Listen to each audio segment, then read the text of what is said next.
अस्सलामुअलैकुम। आप देख रहे हैं के न्यूज़ एचडी। मैं हूं किरण इरशाद। खबर शामिल करते हैं कंजवानी से। कंजवानी में गैर कानूनी और सहूलियात से महरूम कॉलोनियों की भरमार। गैर कानूनी कॉलोनियों की बदौलत चूना लगाया जा रहा है।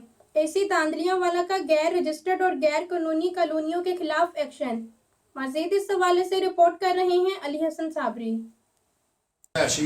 जनरल कौंसल भी है जिहदे जवेद अख्तर नाल मेरा रकबे का सौदा होया 51 कनाल का। 4 फरीक सीगे ये आपस दे विच भरा। रकबा वेचण तो बाद इन्होंने अपने भतीजिਆਂ ਕੋਲੋਂ स्टे दवा दिया। स्टे दवाण तो बाद मेरा एग्रीमेंट सी 3 साल का आपस दे विच। मेरे को पेमेंट लैंदे वे जिवें मैं लोगों को रकबा वेचदा वे उवें इन्हां नूं पेमेंट दिंदा गया। जिस इन्होंने पेमेंट मेरे को लै चुके हैं जितना रकबा इन्होंने मैनूं दिया सीगा। तो 3 साल तो बाद इन्होंने मैंने इंतकाल नहीं दिया। 40 लाख रुपये का मेरे को चैक लिया सी एक्सट्रा वो पर्चा देने वास्ते चले गए जिसका एग्रीमेंट मेरे कामगार बेटे के नाँ से है।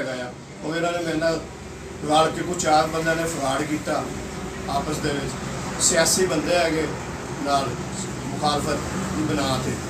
और मेरा दुश्मनी वाला बंदा है मुखालफ वाला बंदा है। अगर मेरा कोई नुकसान भी किसी किस्म का होंगे जिवें सियासी बंदे है इन्हों के जिम्मे है ये जिम्मेदार होंगे इस गल के।